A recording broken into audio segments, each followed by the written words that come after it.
தலைவர் விஜயகாந்தின் 63வது பிறந்த தினத்தை முன்னிட்டு அரசியல் கட்சி தலைவர்கள் அவருக்கு வாழ்த்து தெரிவித்துள்ளனர். பாரதிய ஜனதா கட்சி தேசிய தலைவர் அமித் ஷா விஜயகாந்திற்கு தொலைபேசி மூலமாக பிறந்தநாள் வாழ்த்து தெரிவித்திருக்கிறார். பாரதிய ஜனதா கட்சியைச் சேர்ந்த வானதி ஸ்ரீனிவாசன் விஜயகாந்தை நேரில் சந்தித்து வாழ்த்து கூறினார். விடுதலை சிறுத்தைகள் தலைவர் தொல் திருமாவளவன் விஜயகாந்திற்கு நேரில் சென்று பிறந்தநாள் வாழ்த்து கூறினார். பேராயர் எஸ்ரா சர்குணம் நேரில் வந்து விஜயகாந்துக்கு வாழ்த்து தெரிவித்தார்.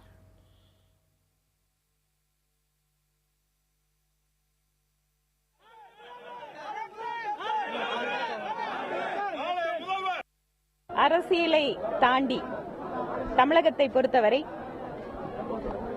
அது வீட்டினுடைய விசேஷமாகட்டும் அல்லது அவர்களுடைய பிறந்தநாள் விழாக்களாகட்டும், அவர்களுக்காக வாழ்த்துக்களை தெரிவிப்பது, பரிமாறிக்கொள்வது என்பது அரசியலில் சகஜமாகிக் கொண்டு வரக்கூடிய ஒரு மாற்றம் தமிழகத்தில் வர வேண்டும் என்பது எங்களுடைய விருப்பம்.